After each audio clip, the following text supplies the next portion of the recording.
everybody. Welcome to my little channel that I've seemed to have neglected. It's been a minute or so. But we had the holidays and you know how it goes. And it doesn't matter because here I am. I have been busy making things and raising a puppy. So, there you go. Maisie is locked downstairs because she's having kind of a teenagery sort of day today. And Jim's home, and so he's taking care of keeping her occupied. She's doing well. Today was our last day of obedience class, her little beginner obedience class. So her and I need a little break, I think. But here we are, and thank you for joining me. Today is January 17th, and it's very sunny today. Hopefully the light is okay, and we're just gonna go. I do a lot of quilting and knitting and a lot of other crafts, but this episode is going to be a little bit heavier on the quilting. As you can see, I've got a couple quilts behind me that I will talk about, and a couple of knitting projects. So hopefully you are all well and, surviving all the chaos that's happening in the world these days. Doing my best. Let's talk about the quilts. Okay. This one here, I'm sure you've seen if you've been around for a minute. This quilt is the quilt that I made. It's called Fancy Forest. That's the pattern, and it's a pattern by Elizabeth Hartman. And I made this a while ago and made it to give to my niece for her high school graduation. She graduated several years ago, and when I finished it and when she graduated, it just didn't seem like it fit her anymore. Like it just wasn't right for her, and so I didn't give it to her. I had it in my gut that I wanted to do something then to raise money for something. And I wasn't sure what. I just thought I'm going to hang on to it. I did have somebody offer to purchase it, which was really a shock, and I was very grateful. But I had it in my heart that it needed to be a part of something bigger than that. So some friends of mine and we're trying to put together some quilts to help to donate money. More than likely, I'm not sure how we're doing it. We're trying to figure out the logistics of being able to either run it as an auction. It doesn't seem like we can do it as a raffle. Or is it just a straight up purchase? Like we're trying to work that stuff out. It's going to be available to do whatever we decide to do on fiberhustle.com's website, because they have an e-commerce site, a way to kind of manage that. We're going to do it off of their site, and then the funds will be designated to Red Cross. I'm hoping that I'm really wanting this to go to the Pasadena Humane Society. I just figure with the animals, that just seemed appropriate. So we're still kind of working that out. It's going to be very soon because the need is great, and it's a horrific devastation down there, and we want to do something. We feel like we want to do something. So when we talked about a way to raise money, immediately I said, I've got a quilt. I've got a quilt ready to go.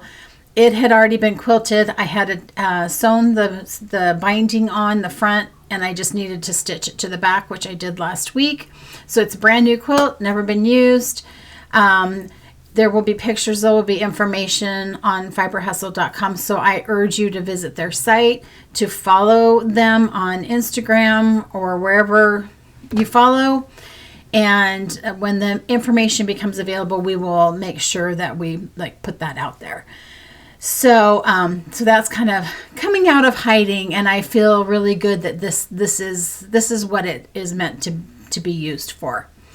So enough of that. This quilt I just recently finished, like yesterday. I think I sewed my last seam.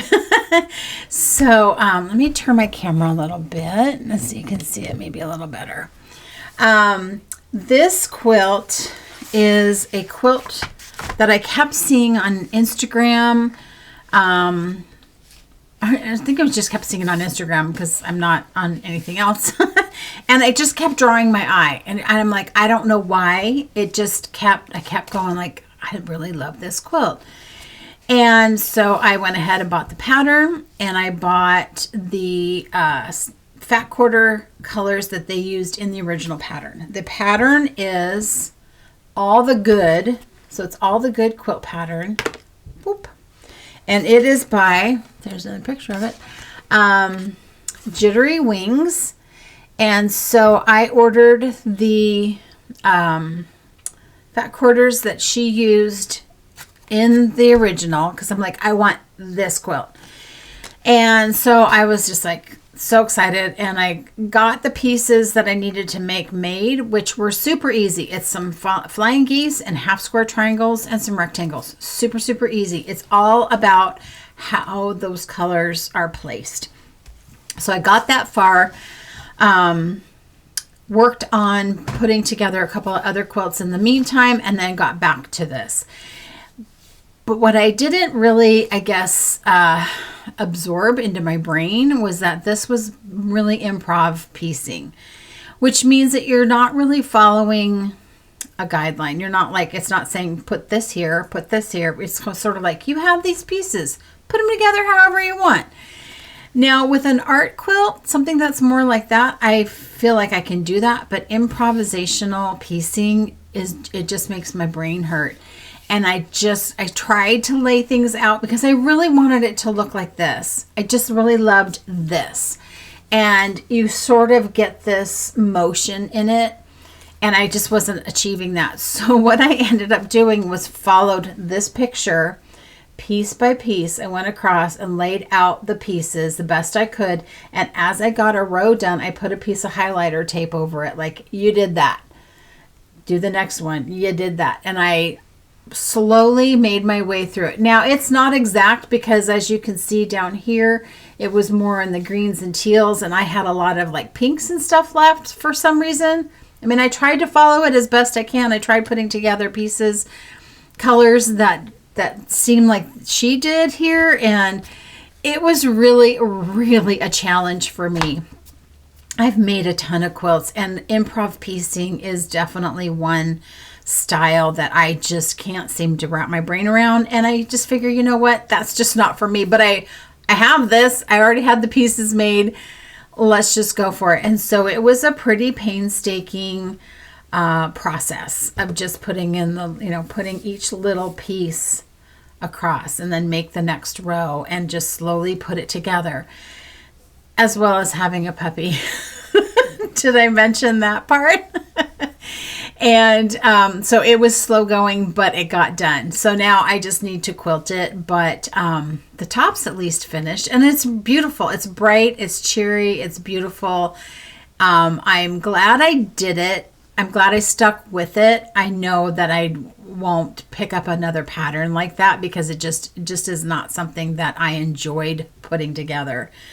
But it's done, and it's a pretty good size quilt. It's like 80 inches long and 65 inches wide or something like that. So it's a pretty good size quilt. I already have the backing for it. So now that's like 2 or 3 quilts that I need to do the quilting part on.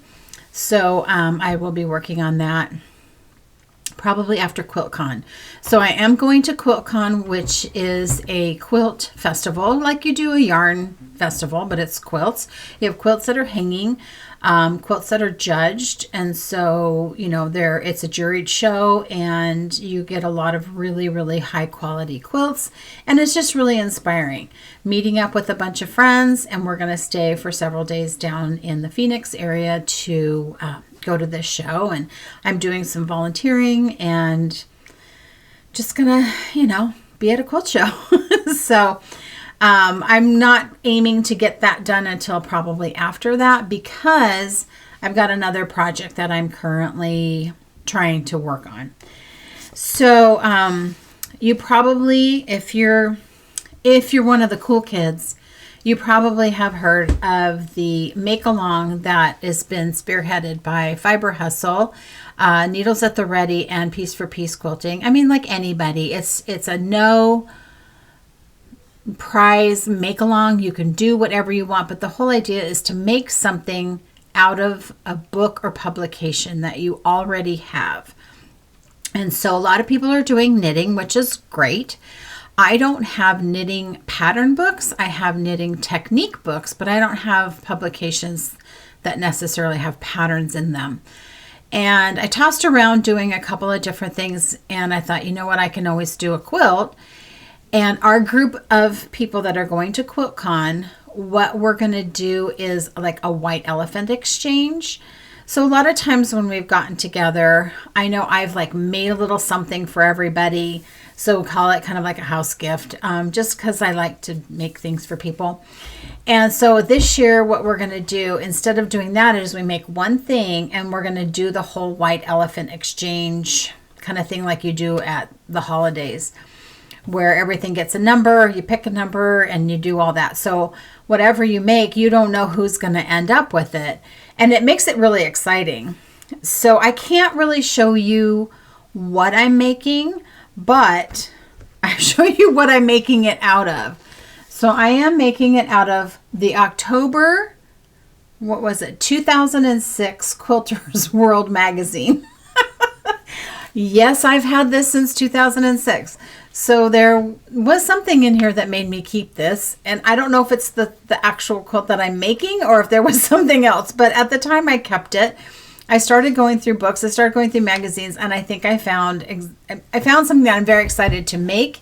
And I would be very excited to give to somebody out of this book. So it kind of goes along with the whole make along something out of a book kind of deal. I just can't show you what it is until it's finished. And so what my plan is to get it done, finish it, and I'll record something before I go to QuiltCon, because then I won't have it anymore. And I think it's something that no matter who gets it, they would like it. So that's important, because, you know, you don't know. It's not a big, huge quilt. It's more of an art quilt. So I haven't done one in a really, really long time, any kind of an art quilt. So it's been kind of fun. So now that this quilt is done, I can focus on my white elephant quilt out of this magazine. So I don't know if there's a prize for, you know, the oldest publication, but I think I'd be in the running. I mean, 2006, it's what, 19 years old? Oh, well, it'll be 19 this year. It'll be 18 years old then, because it was October. So that's been fun. That's been really fun to try and dig into that. I can share with you what I did as I pulled out my tub that I have. This is all like hand dyed, either mostly by me or somebody else, or some kind of special fabric that I have. And I have this whole thing that I'm digging colors out of and fabric out of. So it's going to be very unique, and I hope in the end it works out. So fingers crossed. I have another, now once I get my white elephant quilt done, I've got something else that I'm really excited to start. It's a series of quilts. Let me get my tub. I like to use these art bins. I think they're for scrapbooking, but they're great for storing your quilt stuff. Okay, let me open this up. When this pattern came out, this is from Lo and Behold Stitchery, and it's called Knitted Blooms. I loved it. She kept showing the quilt, like pretty soon it's going to be released. And I was really hoping she was going to release it before like Black Friday, and she released it like a week later, because it was like, then you could have gotten like Black Friday pricing for fabric, but she didn't. She waited, and I thought, I got the pattern anyway. And I started to kind of go through what does it need. There's different versions that you can do. She's got all different kinds of sizes. And when I was thumbing through it, I got this idea from this inspiration page, and I saw this one and I got the inspiration.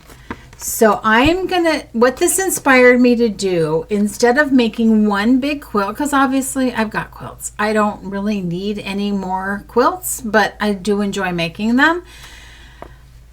I'm going to make 4 quilts that are 9 blocks, so 3 by 3, and they will each represent a season.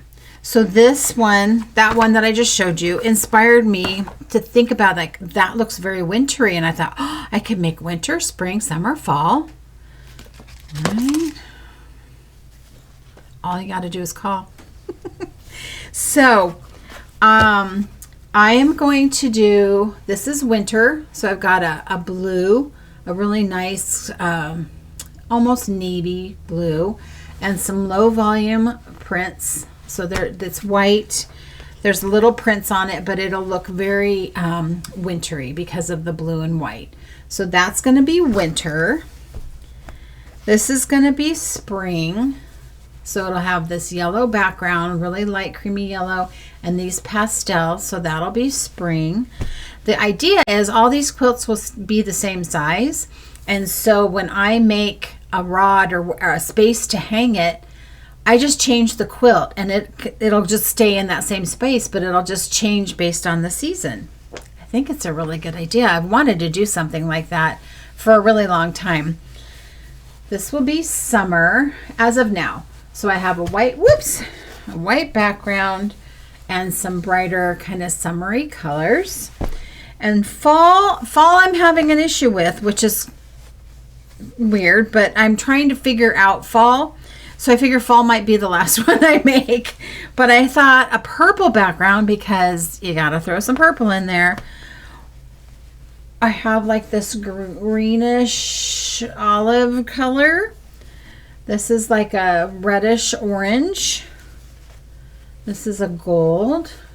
And then this is more of a burnt orange. But I thought that might look kind of fallish. So I'm really excited about doing it, because I think it'll be fun to just make 9 blocks, and they're pretty good sized blocks. The flowers are pretty big.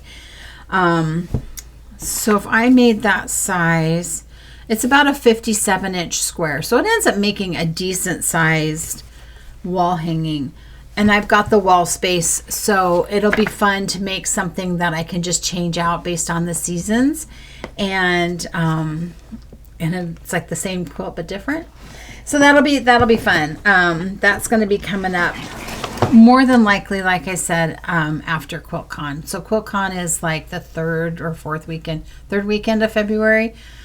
We're about a month away from leaving. So it depends on how quickly I can get my white elephant quilt done, which will determine when I can start the other quilt, the knitted blooms. So yeah, that's been keeping me pretty busy. I have done some knitting. I knit this. I made a vest. So this is the Simply the Vest by Juliet Picot Designs. It seems very French, and I'm not French. So anyway, it's just a simple vest. I think it might be a little big here, but I kind of wanted it to be roomy, but this feels a little weird, but it's okay. It's just something I'm going to wear around the house. It's got a split hem. This yarn, this is the third garment this yarn has been knit into. So lately, my knitting, my yarn, my fiber journey is about redoing things. So I had this yarn. So this is the original yarn. This is a fingering weight, but this was the original color. And it was a yarn that I dyed when I was dyeing yarn. And this is Fire in the Sky. But I wanted something that was like a little redder or a little richer. So I over dyed it and got this. So I don't know if you can see the difference, how this just looks redder, richer. And I really like how that turned out. So this was originally like a shrug kind of thing. I took that out because I never wore it. I made it, finished it, never wore it. It just wasn't a good style for me. And then I was working on a different vest, a pattern by Drops, and it just I just couldn't understand the pattern. I got really far, and then I got to like this part where you're doing this, and it just didn't make sense to me, and so I put it away. Like I don't know, I can't figure this out. So I ripped that out because I thought I'm not going to finish that, but I really love this color. And so I found that Simply the Vest pattern. It is a paid for pattern on Ravelry. Very easy to follow. I feel like it just turned out exactly like it's supposed to. So I like wearing lighter things like this where like it's not a full sweater, especially in the house, because it's like it's a little cool, but it's not cold enough for me to necessarily have a sweater on all the time. So this will work out good. So Simply the Vest V-neck, first time doing a V-neck, easy peasy lemon squeezy, and that's that. At the holiday time, a friend of mine was very generous and gave me some yarn for a Christmas present. And immediately I had to see how it was going to knit up. I was really curious because it was just interesting the way it was dyed. Like, I bet this is going to stripe. And it turned out so good. So this is by Mitchell's Creations. This is the Lagniappe sock. It's a 4-ply fingering, 75-25, 463 yards, Safari of Unicorns. And then for some reason, I just felt like it needed this hot pink. I don't generally do contrasting heels, toes, and cuffs. I usually just use the same yarn. But for some reason, it just like it needed that pop of pink. But I love the way it kind of spiraled and striped. It is a Safari of Unicorns. And the base of it is like a taupey brown color, which just makes the neon colors really pop. So this pink that's a pop from Fiber Hustle that I had used in something that I made and had quite a bit left over. So I thought it's perfect. And I think it just matches this perfectly. So I knit a tube on my my knitting machine that I can knit tubes on, and just inserted the heel and did the toe and cuff. So very fun. Now I can wear them, but anxious to wear them because they're fun. They're just super fun. I started digging through, getting all these ideas, as you do, as I do, especially if I start trying to clean up.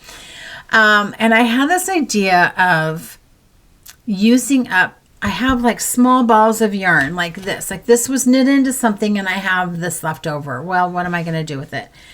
And I have used some of them to weave on my Zoom loom, and but I just have more than I can use. Well, it's enough that you can like do something with. So what I thought of doing was knitting blocks and then putting blocks together kind of like you would a quilt. So I forget how I found it, but Barocco's doing a blanket make-along, a year-long blanket make-along that's giving you a block design. A block design. And it'll be different designs. Some will be lace, some will be cable, some will be whatever. And it's supposed to be DK, I think, but I thought, well, I'll do whatever I want to do. So that got me thinking of making blocks. And what I think I might do, and I haven't swatched for it yet, but let me get the book. Okay, so the book that I was kind of thumbing through was this one, 400 Knitting Stitches by Pottercraft. And so this could go along with the whole make along something out of a book. And I thought, what if I just picked a pattern? This has got like texture patterns in it.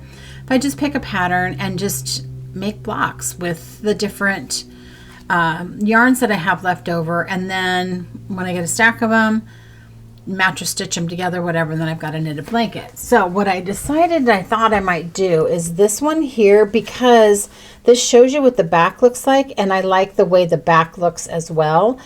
It doesn't all, it's like some of the stuff's like, what does that look like in the back? And I thought about doing different textures for each block, but then sizing might be an issue because they have different stitch counts to do the designs, and based on what it is, it's like it would be a lot of figuring out to see if what I picked is going to come out to be the same size as the other blocks I'm making. So I thought, what if I just picked one? So there's the continuity, something that's simple. So really that's just knits and purls.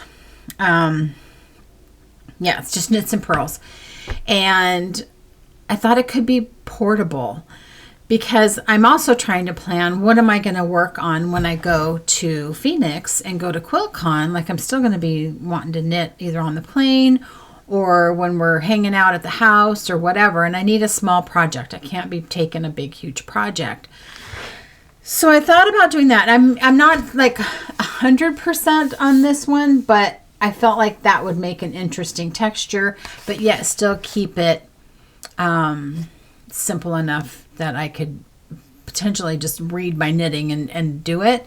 You know what I mean? Because there's cables, there's all kinds of beautiful patterns in here. I do like a smooth stitch. I don't want to do lace. I even thought like you could do something just as simple as that, which is just using some slip stitches and just keep it simple, but then knit whatever. And once I figure out, a size, you could get super fancy. Once I figure out a size, then, you know that many stitches and like, write that all down kind of a thing. So I might do that, kind of inspired by the make along where you knit something out of a book or make something out of a book. So that would be 2 projects. Like I said, I haven't started swatching. I need to do that. Now, maybe I'll hold 2 strands together. Maybe I'll do it single. I'm not really sure. The hard part for me is I don't really need a knitted blanket because I've got quilts. So I don't know if there's something else that I could make to use up some of that yarn that is usable. I don't know. That's still kind of up in the air. That's still sort of like percolating a plan. Another project that I picked up because I was, what was I working? I think I was working on this and I needed something smaller. So I cast on a hat. After watching Needles at the Ready a couple episodes ago, Ray was showing his hat that he made, the Ajax hat. And I thought, oh my gosh, that would be really pretty in a solid tonal color. He made his out of more of a variegated, and I thought, I have some yarn that would be perfect. So I started it. I'm doing the decreases in the crown now. So this is the Ajax hat. It is not cables. It is just a way of twisting and knitting the stitches in a twisted way that give you this design. It's very easy to follow. This yarn is from Fiber Hustle. It is Henry Periwinkle-ish, something like that. And I had knit this in a hat, and I made the Dustlin hat by Stephen West, and I got it done, and I blocked it, and it came down to here. It just was like so big. And I've got a big noggin, and it was huge on me. So I took it out, and I'm repurposing the yarn and making the Ajax hat. The Ajax hat is a paid pattern, and it's by Stephen Barrent. I will put links to this and anything else down below. You know how I roll. So this is fun, and it makes a really nice thick fabric, and it doesn't feel like it's going to get all stretched out like the Stephen West hat did. Now it is superwash, so I know part of that is because it's superwash, but the other one grew like a lot, like way a lot. So like I said, I'm starting the decreases. Hopefully I didn't start them too soon. It says to knit to 7 and something inches, and I felt like that was going to make it too long because I won't fold the brim up. I don't want it to be slouchy. We have been having really, really cold days, really cold mornings for us, like freezing, upper 20s to freezing. So, my walks with the dogs have been a little bit chilly. So I have been enjoying my knitwear. I have been wearing my gloves. I've been wearing my hats and some cowls, and it's been really nice. So this will be nice to have as another option for going out and being in the cold, because we're predicted this year we may see some snow and icy conditions. You watch. It's going to happen when I'm supposed to head to Phoenix and I won't be able to get to the airport, because that happens in February sometimes. Everything gets iced up, and anyway, that's okay. We're not going to think that way. We're not going to put those negative vibes out into the world. We're thinking positive, and we're thinking warmth and sunshine. That is it. That's all my recap of everything that I've been working on and doing. Like I said, having Maisie, she is 5.5 months. So when she's a couple more weeks here, in about 3 weeks, she goes to get spayed because she's a big girl. She's doing great, but she's a puppy. And as soon as I sit down to try and do this, she knows that I'm not paying attention to her. And she knows how to get my attention. So it can be a little frustrating. Today she was acting like a snobby teenager, and it was driving me crazy. So that happens too, but it's a good thing they're cute. But she's adorable, and I love her, and she's doing great. It's just, we need her to not be a puppy anymore. Anyway, that's all I have for you. Like I said, please watch Fiber Hustle, watch Instagram. My Instagram is private because I don't like the bots to follow me and stuff, and so I have it set as private. But if you've got like a legit account that I can see that you're a legit account, then I'll let you follow me. So please stay well, please stay safe, please stay warm. Do all the things that you need to do to take care of yourself. And hopefully I will see you soon. And until then, bye for now.